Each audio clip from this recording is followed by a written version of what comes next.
Welcome back, guys. It's Joe with DIY Cold Plunge. I'm going to show you how to install the spa inlet and outlet fittings that I offer on my website. These, in my opinion, are great because it has the strainer piece, which will help keep debris out of your system, and the eyeball nozzle, which will help increase that water flow, break down that thermal barrier, and also help you direct it to where you want it to be. You don't need these fittings to build a DIY cold plunge. You can use bulkhead fittings as well. But here's a tutorial on how to use this type of fitting, whether you get it from my website, Amazon, or wherever. Let's dig in. The first step is going to be drilling your holes.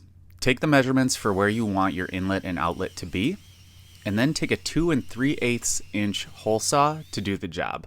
You can probably get away with using a 2.5 if you have that on hand, but if possible, use the 2 3/8. Having that smaller hole will help you achieve a watertight seal more easily. Next, grab your inlet and outlet along with some 100% silicone. This is a tip that I got from the YouTube channel Stock Tank Pool, and I'll link the exact tube that I used in the description below. Unscrew the lock nut from your fitting, leaving only the rubber gasket that will go on the inside of your tank attached. Now you'll run a bead of silicone around the edge of the entire fitting.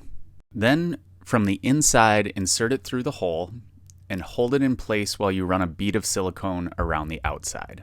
From there, make sure you hold the fitting from the inside, take the lock nut, and tighten it to secure.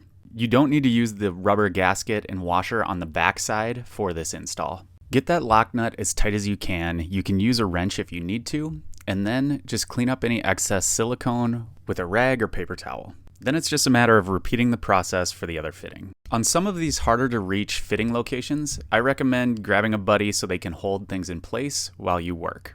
This will make it easier to work, and again, help you achieve that watertight seal more easily.